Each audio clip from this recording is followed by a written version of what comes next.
La Rijm International Venice Art Gallery ha organizzato un nuovo progetto, Art Ambassador 2024, e ha scelto una sede eccezionale, prestigiosa, la Scuola Grande di San Teodoro in pieno centro storico a Venezia, a pochi passi da Rialto.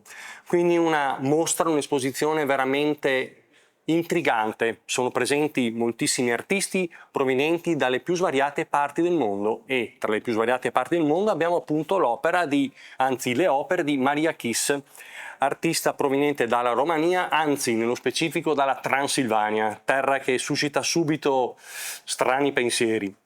Che opere sono? Sono opere molto particolari perché da una parte vediamo l'interpretazione della Basilica della Salute, interpretata, dipinta da una pittrice altra, quindi una pittrice che ha una modalità pittorica diversa rispetto alla tradizionale pittura veneziana e ce la ripropone in una maniera molto semplice, giocata su due colori, il bianco e delle gamme di blu.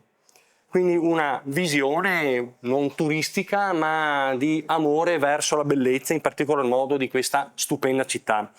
La seconda invece è una marina, ma non è la marina di casa sua, è anche questa una marina altra, quindi l'artista si diverte, le piace dipingere il mare altro e all'interno di questa rappresentazione del mare altro ognuno di noi trova ciò che rivede.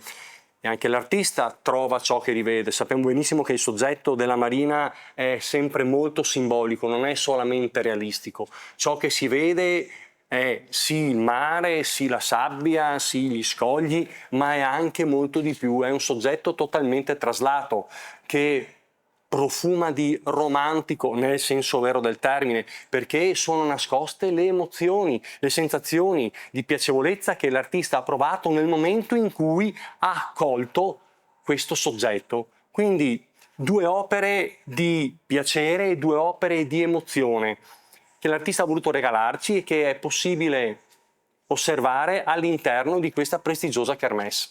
Abbiamo con noi Maria Kiss, alla quale chiediamo di esporci cos'è per lei l'arte. L'arte per me è esprimere ciò che sento nel mio cuore.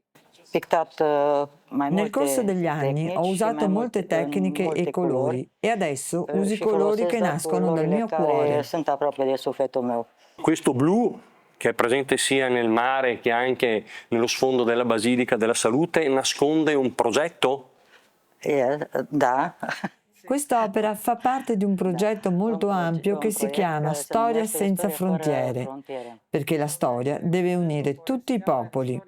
È un progetto che vuole ripercorrere i passi dell'impero romano nella sua grandezza. Europa de Nord-Est, Europa de Est, Sud, tutto, peste tot unde a fost Imperiul Roman. Quindi un progetto interessante, ampio, molto importante, che vuole stabilire o forse ristabilire legami di amicizia tra le nazioni che un tempo erano un'unica nazione.